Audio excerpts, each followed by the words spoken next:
maybe that frequency that we were talking about before is more normal than receiving a text. I feel like it's the original technology. I have this philosophy that I call feminine form herbalism. And it's basically that this information, like we all have access to the wisdom of the plant. It is in our blood and our bones. Our grandmothers' grandmothers were accessing this information since the beginning of time. You could even say that that their information is in the earth because they've then decomposed and become part of it. And also the past plants have done the same. And so it's all kind of being recycled in that way. But I think I agree with you. Like, I think it's more normal to communicate with plants on a spirit to spirit level than it is to study their information in a book. And not that studying their information in a book is bad. It's cool that we have that. It's amazing. And it's a big part of learning about them. We can't just study what someone decided a long time ago in a textbook. We also have to consult with them on a spirit level in this like original form of technology to access the big picture. This is the Space Whispering Podcast with Rainy. Thank you for joining me today, for trusting me that every week I will release an episode. Today is episode 16. It's the second episode of 2025. Wow, I love it. I'm just so grateful for my community, for the people that are saying yes to be a guest, for the listeners worldwide, people all around the world. Like, how? When did this happen? Thank you for your support. Please subscribe. I release clips on all social medias, TikTok, X, LinkedIn, Instagram, you name it. A clip is out there, and the links are in the show notes. Please reach out to hello@rainy.co. Comment, like, recommend guests. I'm here to listen. Today's guest is Samantha. I really enjoy this episode so much. The episodes don't come out in order. They are released based on my intuition and kind of mixing them between soulful tools and design. So some weeks are design oriented and some weeks are more holistic and health. If you want to know what that is and you have an opinion what you think the original technology is, please let us know, write to us, and we're here to listen, we're here to grow, and we're here to expand our belief systems and change them, and what's real, what's not. Let's get curious, and that's what warms my heart every week. And I get to re-listen to these episodes sometimes twice or 3 times, and I just can't believe these guests sit down and take time to talk and answer my questions and vice versa. So thank you, community. I love you so much. Samantha is a gem. She is definitely a fairy in fairyland. And if you don't believe in magic, listen to this episode and I think your mind will be changed. Thank you so much. Hello. ¿Cómo estás hoy? How are you today? I am doing really well. It's like a nice, misty, foggy fall day here, which feels just really clearing and enjoyable. How are you? I am good. Where are you again?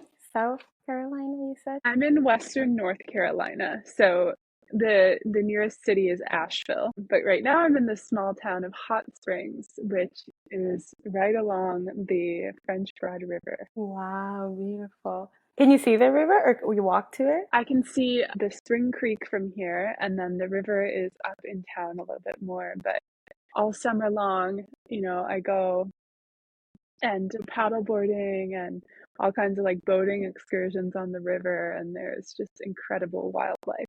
I am in New York right now, and it's also foggy a little bit. So the sun I can't see the sun. It has risen, but I haven't seen it. But what it does is all the leaves are falling and they're changing colors. And it felt so bright today, like the saturation of it. because the sun is covered. So there's a lot of colors in the streets today, and that felt very nice. Beautiful. We had that about, I would say, a few weeks ago. Now we're getting to like the deep maroons and the browns. But a few weeks ago there was like a flash of yellow, and that moment was just so incredible.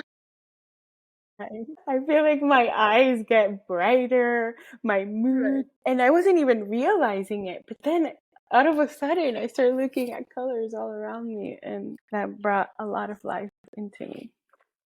So, Samantha, that's a beautiful name. What does it mean for you, and how did it feel growing up with that name? So my name, Samantha, means listener, and my middle name, Renee, means reborn, and my last name, Boersma, means farmer.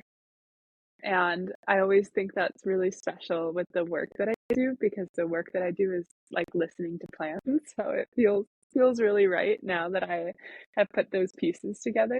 I would say growing up, I was relatively neutral about it.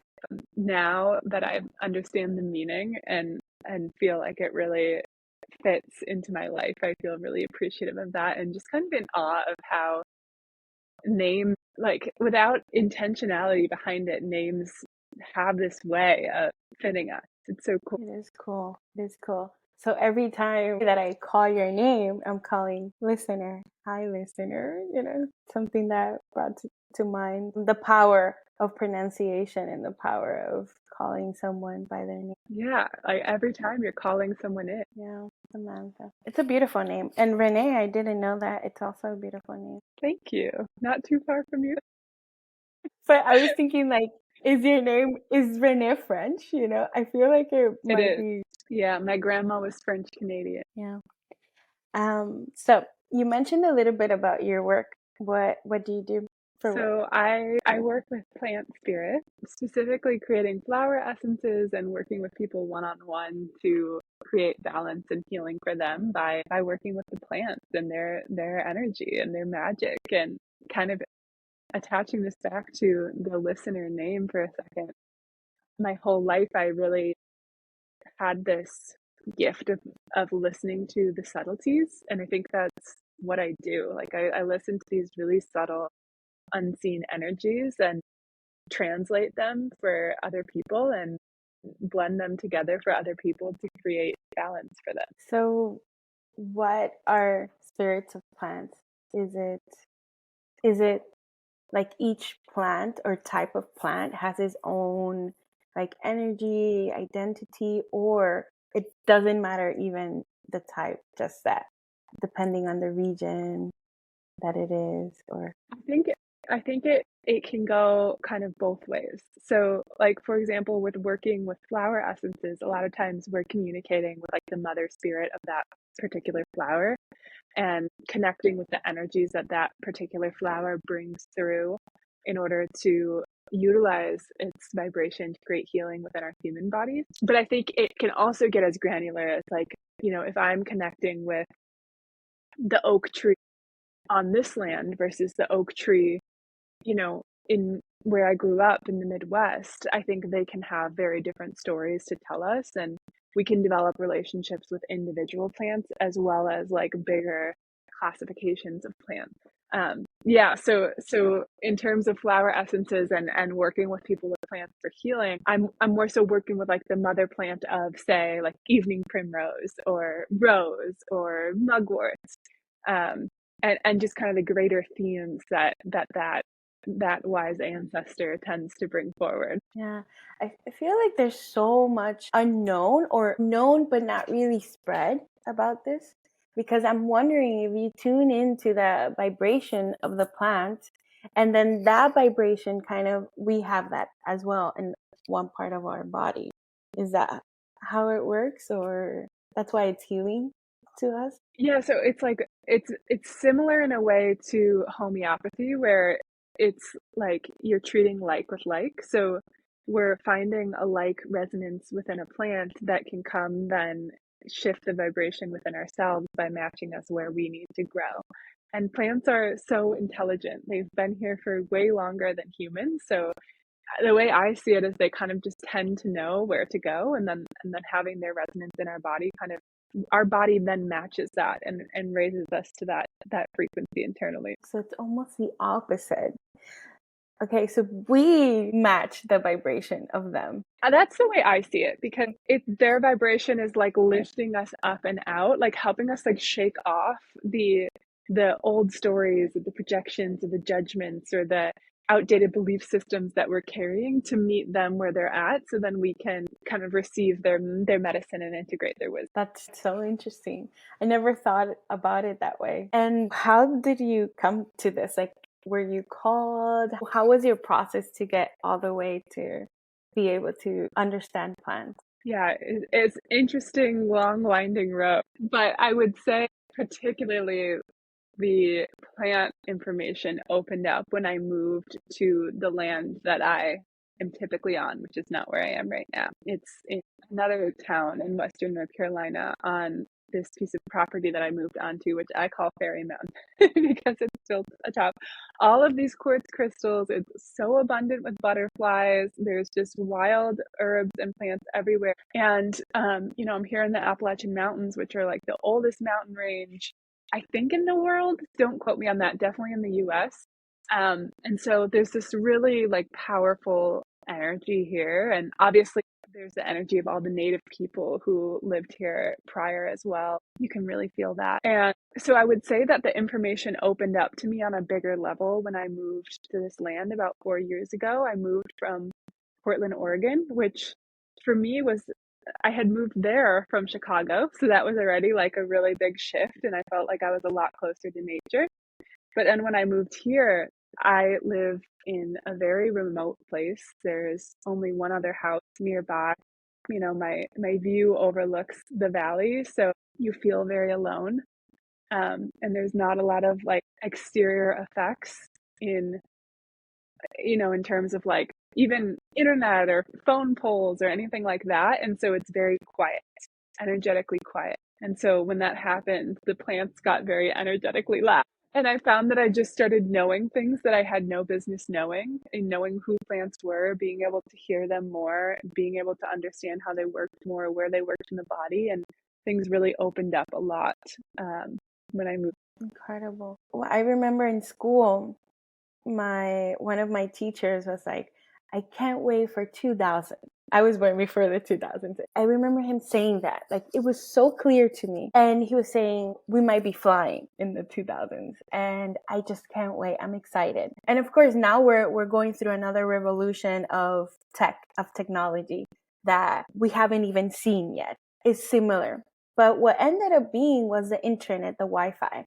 It's something that we can't see, but we are connecting, right? Of course, there's scientific views about it behind it, so that you can research it. But in reality, if I don't know nothing about the internet, then it's like in the air, it's something, but it's connecting my laptop, it's connecting my phone, even my phone. How can I, right? How can I see you? Like, even before the 2000s, I would have seen this technology. I wouldn't understand it. I would go insane, right? Because it's like, oh, it's magic, or it's witchcraft, or, and you're saying that you don't even have a lot of towers, like, that interfere with that. And that's so interesting when you say that, because it's like, okay, we're being interfered somehow, but we don't even know how. It's through frequency, similar to the radio, the technology of the radio, right? Tuning into the frequency of a specific station. Wow. And connecting with plants is very similar to that, to tuning into a radio station, right? Like, you kind of have to, if you're in between and there's static from the other one, it disrupts the connection. So you have to get that like clarity and that like strong connection into that one station to be able to hear. Exactly.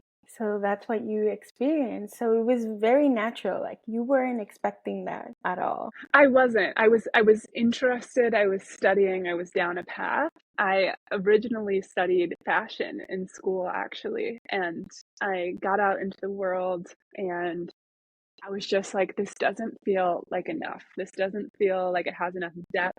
This doesn't feel like I'm going to be able to make the impact that I want to make on the scale that I just yearn. I see a lot in the world that breaks my heart, and I want to help heal the world or shift the world or bring the world into a more kind and compassionate place. And I didn't necessarily feel like fashion was going to be the way for me to do that. And so throughout that period, I was on my own healing journey, and I healed myself from chronic illness and autoimmune disease. And that really, activated the spiritual awakening of sorts, if you will call it that. And so I was already down this long and winding path, and I was going deeper and deeper and deeper and deeper and starting to study the idea of plant spirits. But it was when I really got into that quiet place that it came online to a degree that I had never experienced before. And plant, when you look back, right, like the little breadcrumbs are always there throughout your life. And it's so interesting to be like, oh yeah, it all makes sense now. It was flowers and plants were always my inspiration, even when I was in fashion school and when I was, studying arts. And it was always the organic shapes of nature. It was always the textures of nature. It was always the colors of nature, the flowers. So it was always there.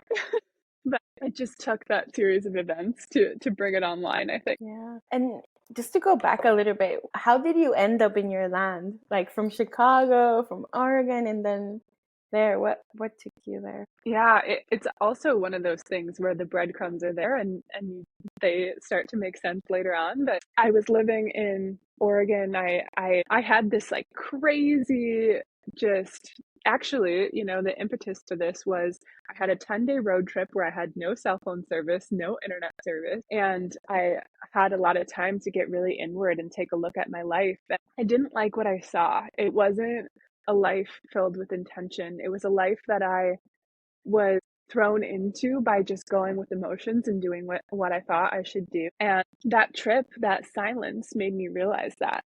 And so I got back home from my road trip to Chicago and I was just like, I blew it all up. But I had this knowing inside of me that I had to move. I had to differentiate myself from my hometown. I had to get out of the friendships that I was in, the relationships that I was in. I needed something bigger. I needed to expand myself and be challenged. And so I picked up everything and I just moved across the country to Portland, Oregon after having gone there once because I had all of these health issues and I just knew in my bones that this place would feed me in a way that living in the city wouldn't. I knew that I needed to get away from the intense stimulus of the city. I knew that I needed access to healthier food and more access to nature. And so I just picked up and moved to Portland, Oregon, and really, really looked inward at myself and really, really, really, really, really went into the suffering of the world for a while and asked myself some big questions like, how do I want to impact this world? How do I want to contribute to this world? Really looked at the ways I grew up, the stories I held, the belief systems I held, my privilege in the world, and just got really serious about these things and realized that through that process, I had healed myself from chronic illness. And I, through going through a very dark period, had come out with this wonder and magic and joy and vitality for life that I wanted to share with other people. And Asheville was popping up many times along the way. People were randomly mentioning it to me, telling me it's the Portland of the East Coast throughout that time. But it wasn't until COVID hit and just the world became very intense that I realized I wanted to live closer to my family. And Asheville was this spiritual herbalist place, and it was still in the mountains, but it was somewhat closer to my family. And so I moved here in hopes that it would support the career that I was building and also, give me a little bit more proximity to what mattered to me. Yeah, wow. Not a lot of people take time to do that, to think about and process these things. We always use the word, I want to change the world, I want to change the world. But what does it take to change the world? It starts with us. And it seems like you asked very, very serious questions to yourself. And you had the courage to have to listen to the answers. Yeah, I really, really went deep into it for a while there and let it kind of obliterate me and change me. Obliterate you. Oh my God. Okay, let's talk about that because I I think we fear change. That's one of the things that are like constant in our life. But to die, feel the destruction, to allow the destruction in our lives, like, can you walk us through that? Because it's one of the hardest things for me, to be honest. Totally. Yeah, I mean, I'm not going to lie to you. It was very challenging. Yeah. It was very scary. I really sought out a lot of support. I would recommend anyone who's going through that process, like seek out a therapist or a spiritual advisor or someone who can support you through that process. But I was like all in. I was supporting myself from every angle. But for me, it was the biggest part of the destruction of past self, if you will, was I grew up extremely religious. I went to Dutch, like almost all Dutch, Protestant, Reformed Christian school from preschool to 8th grade. And I just always had this longing inside me for more. I had a 32-person class, and I made a PowerPoint presentation for my very Capricorn parents when I was going into high school. And I was like, these are all the reasons why I need to go to a public school, and I need to be introduced to more ideas, and I need to learn different languages, and I need to experience more people. I need to experience more of the world. And they bought it. And so I did that. And that was very shocking. That was maybe my first little obliteration of self, because I was very shocked by the real world. I was extremely naive, and I thought that everyone just wanted the best for everyone and to do good. And I was very struck by the fact that that wasn't true. But still, I wanted more. I sought more expansion and to understand the world more. And so again, I made a PowerPoint presentation for my parents why I should go to art school in the city. And I did that. And I was exposed to even more of the world. I grew up in this Christian school in a small town in Indiana, and I was exposed to these amazing artists, people on all realms of the spectrum of human being. And it was so eye-opening and so enriching and so heart expanding. But then, that trip to Portland just ended up expanding me even more. Still, I was learning more about the people of the world, but still I was very much in the container of my own experience or privilege, or I was still very close to my family of origin. So being far away and being far off on my own, like really intentionally investigating people's experiences in different classes, races, parts of the world, how my actions affected people whose job it was to harvest avocado. It just I let it rip me to shred how much of an impact, how small we are, but actually how much of an impact we have on everything, how much every single choice we make affects someone. I just really let that impact me. And I had to look at the parts of myself that were very uncomfortable, that hadn't known any other way, and that had been very clumsy in the world because of it.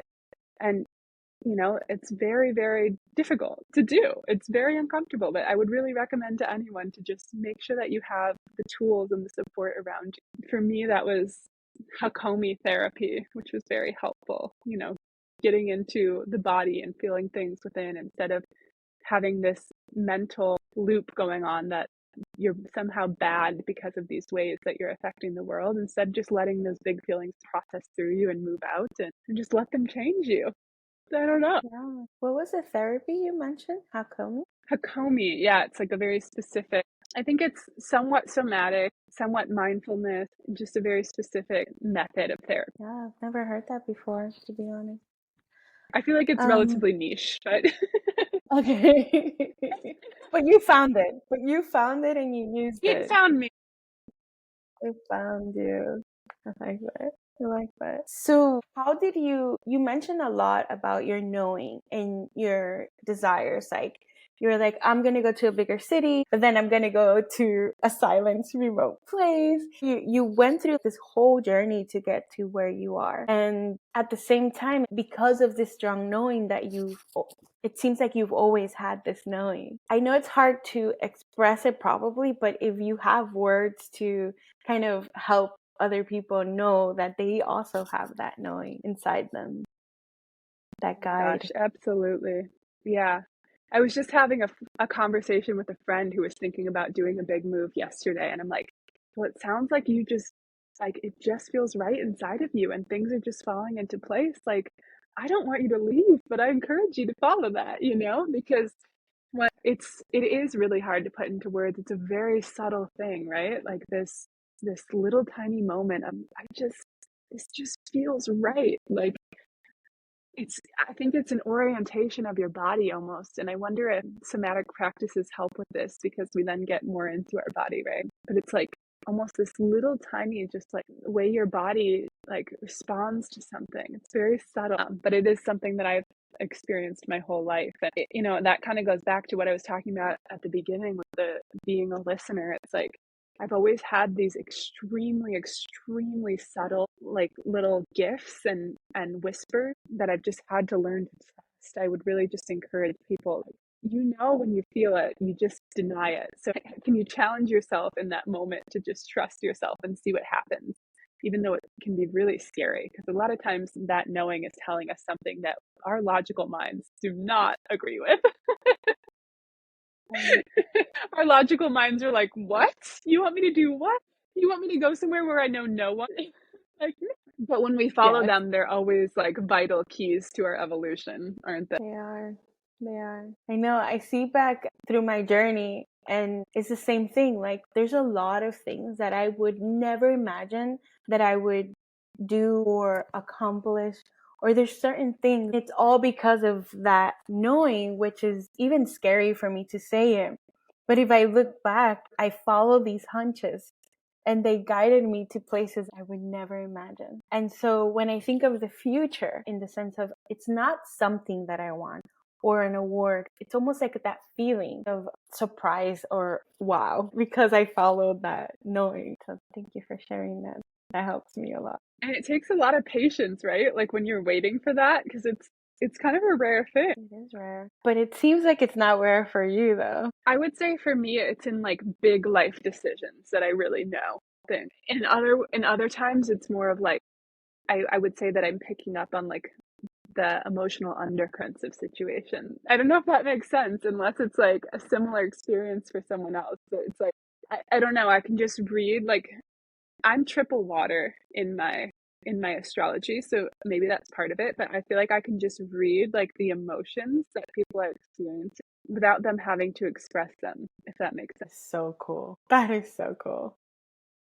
It's a weird one. It's a weird one, but it's actually, I was listening to a podcast with Trevor Noah, and I don't remember the name of the podcast, but it has a CEO.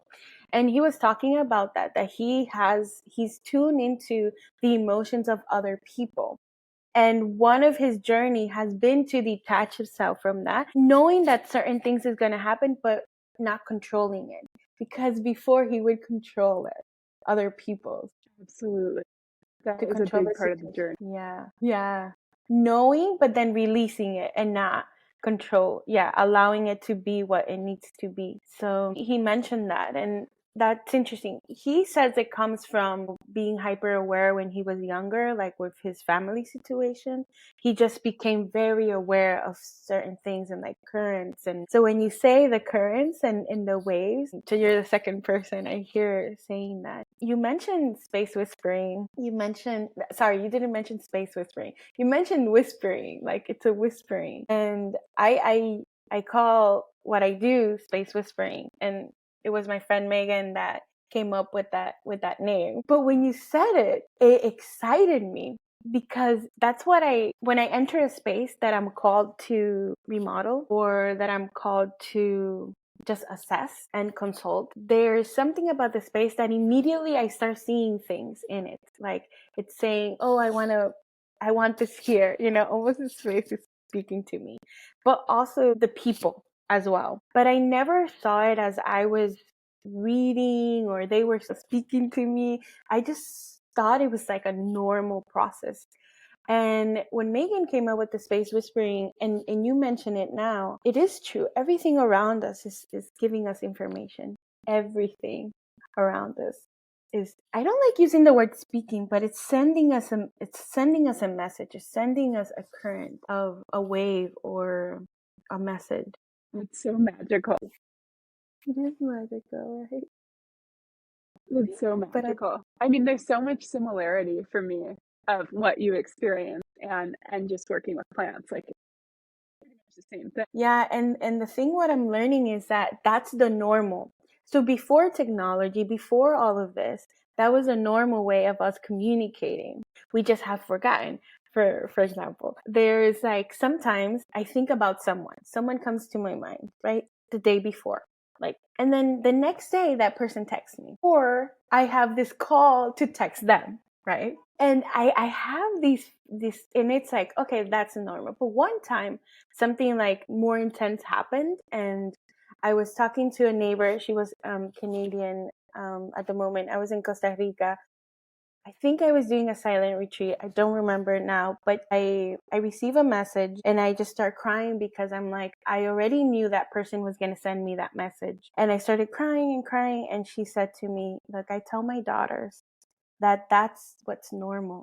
We just have forgotten. Knowing that these little things are communicating through, I don't know how, maybe that frequency that we were talking about before is more normal than receiving a text or that person even speaking to you. Because we were in different countries, like opposite continents.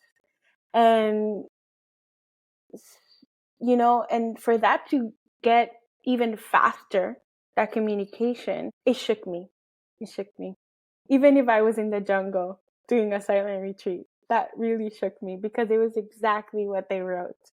And so, I feel like it's the original technology.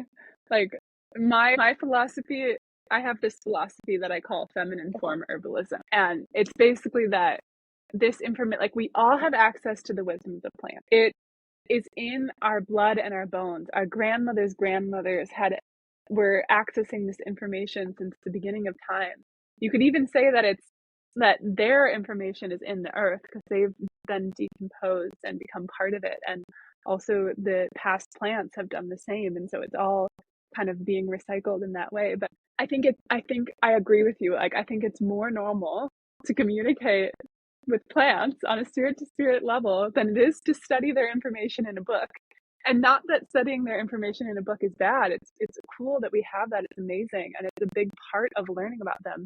However, there's also this huge part that we have access to that is very much needed to get the full picture, right? Like we can't just study what someone decided a long time ago in a textbook. We also have to consult with them on a spirit level in this like original form of technology to access the big picture. And from my perspective, plants are always evolving as well. And so the information, the healing energy that they can share with us, the more that we evolve, the more we can receive from them. And so I find it really important that we like continually access their information in this way to add to our understanding of how they can work with us and how we need to work with them as well, how we can help them. But that reminds me exactly of what you're saying. Like, this is the original technology. I know. And when you say the original form of technology, what comes to mind is like we're coming into a new revolution, which is the AI. And we're going to see a different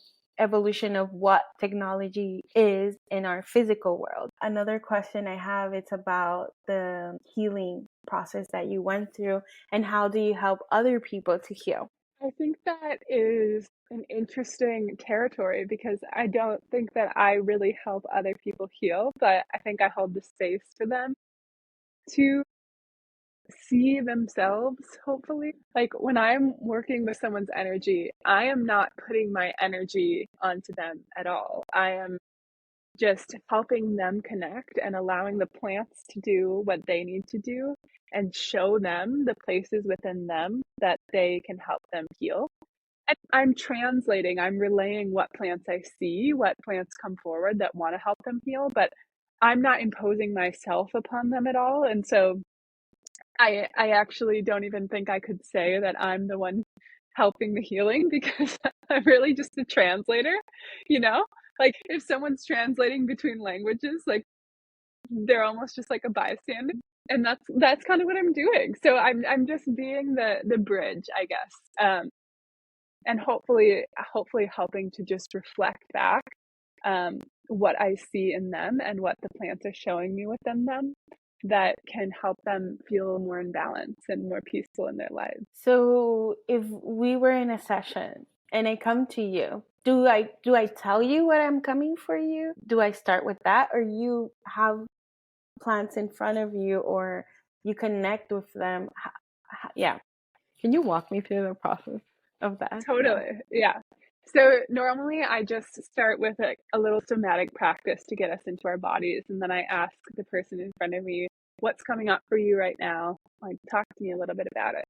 And then we ground and clear, and I look into their energy and see which plants come through. Sometimes it's 2, sometimes it's 5. They can be very chatty. So So cute. in my mind's eye, I'm looking at the plants, working with them, just directing their energy, asking them what I need to know, what this person needs to know, and creating the energy healing in their field. And then afterwards, when we come out of that meditation, I relay, okay, these were the plants that came through. I show them pictures of them. I tell them what messages they have for them. And then sometimes we'll go on like a little visualization journey so that they can meet the plant in their visualization and see what information comes through for them.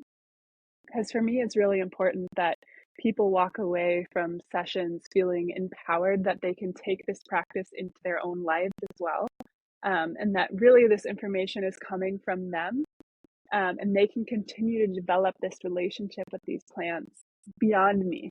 I have something similar in my practice. Like it brings me so much joy because we talked a lot about change, and people cannot always call me or hire me to help them change their space. But if they leave on our on our one-on-one or our time together, whatever long it is, I realize that the most powerful tool I can use is teaching them how to use who they are through their space. So regardless if they move, regardless if their family is growing or their needs changes, they always have that base with them, and they always have those tools, and then they can change through there. So that's very nice that you do that. Do you prepare a flower essence for them for after the session, or is that something else? I do. Yeah. So I love to make custom flower essences for people so that they can continue to work with those allies and just see what kind of shifts it can make over an extended period of time. It's one of my favorite parts, honestly. I get so excited about the magic of flower essences because it really supports the subtle. It really challenges us to slow down and to really pay attention to what's happening inside of us. And it almost brings me back to your question earlier, like, how do we trust that subtle knowing? It's like, bring yourself into the space of the subtle. Challenge yourself to slow down. Like, flower essences is a great way to start to learn to trust your subtle knowing, because you need to be so observant of what is happening inside of you to even notice the shifts that are taking place. But when you do, they're massive shifts. Like, your self-doubt is just completely gone, or you can finally see yourself for the true light that you are, and you've been challenged with this for so long. There are actually these big shifts that occur, but they can feel so subtle because it's just like a change in your orientation to yourself. And so that's why I love flower essences so much. I think they're a very like rebellious and defiant medicine, especially in the society that we live in, because they invite us to, we can make a flower essence without even picking the flower. It has such a minimal impact on the environment. It has such a gentle impact on our bodies, and it really asks us to slow down. And I just think that is so kind of rebellious in this society that we live in. It's true. It is true. We do value busyness and things. When you say you slow down, what comes to mind is like when I'm walking sometimes in the city, I'll see a flower and I'll stop and I'll just like look at its color, look at it or smell it. Sometimes I ask permission, like, can I smell you? Or check, if there's other insects around it, then I'll leave it. But when I smell it, there's like, wow, I can smell a flower. They have such a specific smell as well. It's not only how they look or the colors, but their smell is so powerful. And it does calm me. It calms my nervous system, makes me feel more present. Well, I mean, they teach us so much, right? Like, that's such a beautiful reflection. Like, they teach us nervous system healing. They transport you in an instant. Like, the time and space can slow down when you interact with them. And they're such a beautiful form of expression. Like, there's such an expression in all forms. Like, they invigorate all the senses with their expression. They're just so special. They are, they are. And so one thing that I'm very attracted to your brand and your designs and your website and your newsletter. I love it all. Thank you. I know how was your journey for that to come up with the branding, even the bottles you use? I've never seen, bottles like that for flower essence. It's very unique. Thank you. It was definitely a journey. The spirit of the spiral path contacted me before I really understood fully what it was. And it was all about this color of the bottles. Like, this color was extremely important. And I wouldn't say that I necessarily enjoy that. Like, I've come to enjoy that bright blue, but I wouldn't say that I necessarily was one of my favorite colors. But this bright blue was very loud. And even before the name, all the guides of the spiral path came to me and revealed themselves to me and showed themselves to me. And I just listened and I put them all out on, a PowerPoint presentation. I think this was before I even had a Canva account. And I was like, okay, this is what it is. I don't know. And then over time, the name came to me. And then I started working with a branding designer, and actually it was an interesting process because I feel like working with the plants, there's this really playful, lighthearted, fairy-like aspect to the work, and then there's also this really ancient, deep, like earth mother, just grit of the earth, soil aspect to the work. And so there were these like conflicting energies that felt really challenging to honor both of them and bring them both through. So it's actually like a really interesting journey. At first, I was like very much stuck in the deeper of the two, and I think it took me some time to accept like the fairy-like element to the spiral path. And once I allowed them to weave together, I think some magic created. But I had to break out of my own box because I was like, no, this is very nice and neat. It's just going to be this specific vibe, and it wasn't allowing for the fullness of the spiral path to come through. And so it was like the branding process was actually like this internal healing process as well. It was really interesting. Mm-hmm.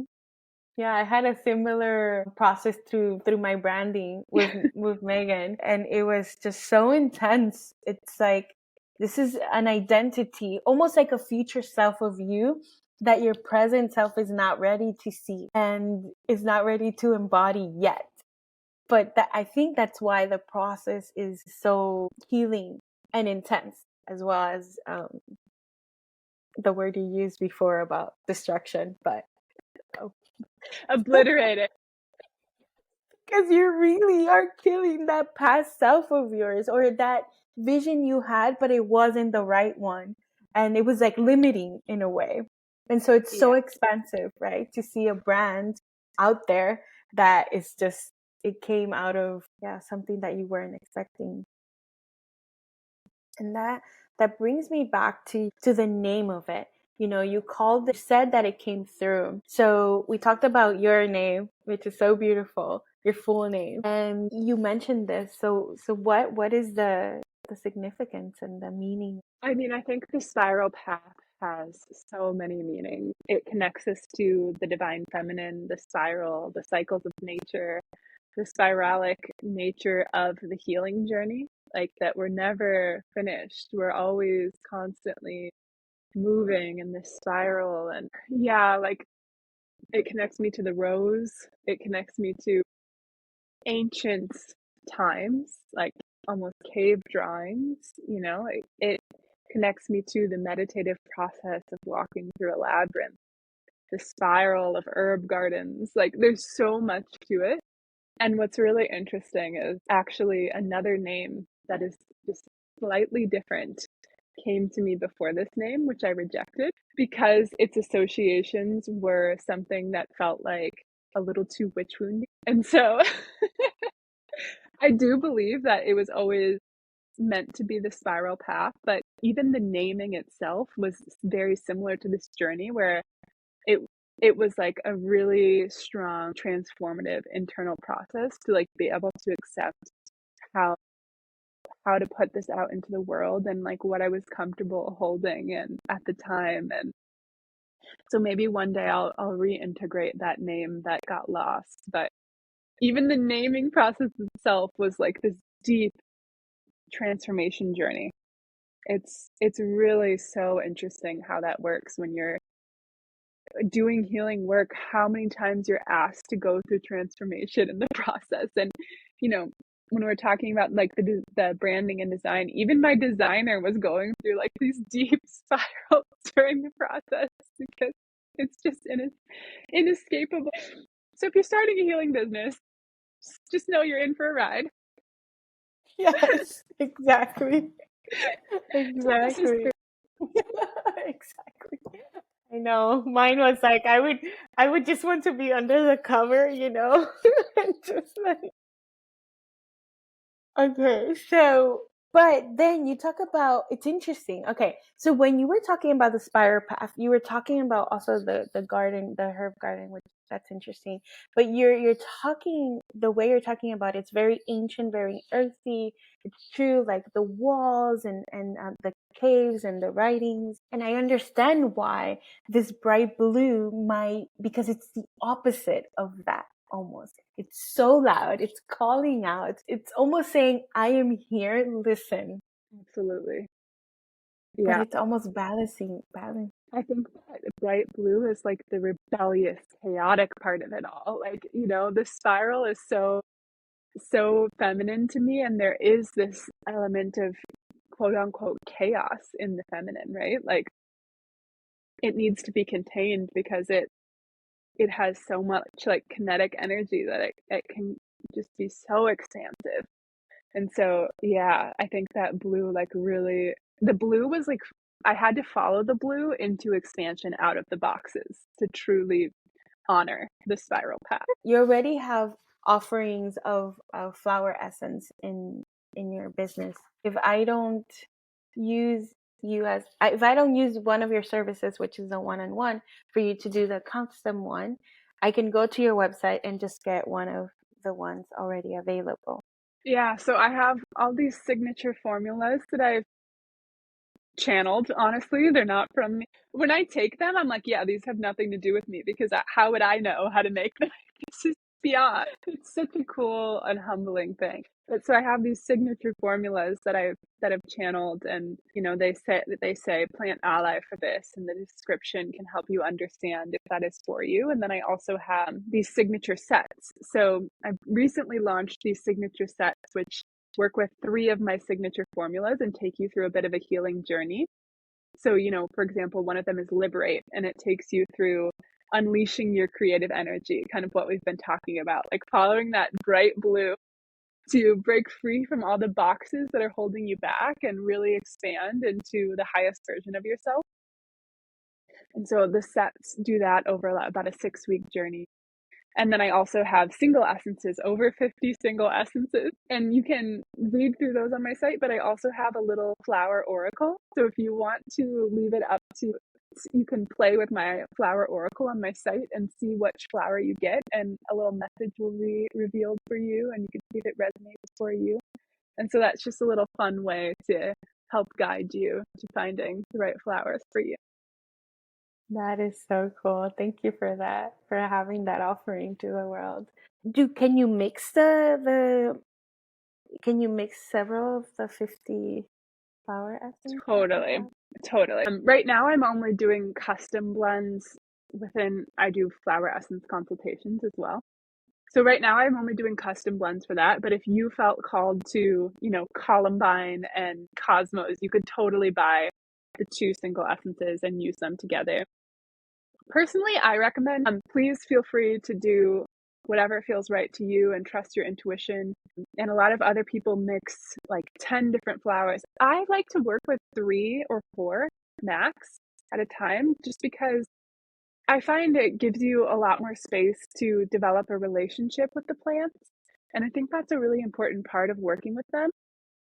It's just like developing a relationship with a person, right? Like the more time we spend with them, the more we're going to get to know them, the more comfortable they're going to feel opening up. We're going to learn more about their subtleties and just nuances of who they are. And I find that's the best way to work with flowers as well. Beautiful. One more thing I wanted to add. I think what I wanted to say when you said the original form of technology, you mentioned like old books that are good, but also tuning into what's the now. I think because, for example, when we look at these old books or of healing, they're talking about when humans were not eating mac and cheese, for example, where where the certain chemistries weren't in the or chemicals were created on the earth. And so for that time we needed a different type of healing, but now, because of our evolution that keeps evolving daily, we need different types of we're called for different type of medicines or combinations. Just wanted to add that. And Absolute. Such a great point. yeah. And I just want to say, anything else you want to share with everyone and how we can find you? Oh, I mean, just thank you so much for having me here and for listening. If you've made it this far, I really, really appreciate and honor that. And I just like to share that, this is all within you too, and you can access this information anytime by just creating space and quietude in your life. And yeah, it's nothing special about me. So I highly encourage you to explore it for yourself. But if you are curious about my work, you can find me at thespiralpath.love. And that is my website. That is my Instagram. And yeah, that's where you find me. Thank you so much for having me. Yeah, I'm excited. Thank you so much. I can't wait to share this with the world. And so much information. Every minute was full of knowledge and beautiful juiciness. Thank you for your I'm energy. so grateful to you. Thank you for your energy and for creating this space. Besitos. Space Whispers. Thank you for spending time with me today. Your host, Rainy, on the Space Whispering podcast. I hope today's episode gave you something to reflect on, inspire you, or energize you to create something beautiful. Help us grow this soulful community and spread the love by subscribing to the podcast, leaving a review, or sharing this episode with your community. If you're feeling called to transform your inner or outer spaces into a true reflection of you, let's connect. Schedule a discovery session with me at rainy.co or Instagram rainy_. What soulful actions will you take today? Keep listening to the whispers of creation and let your soul's magic flow into the world. See you soon. Besitos.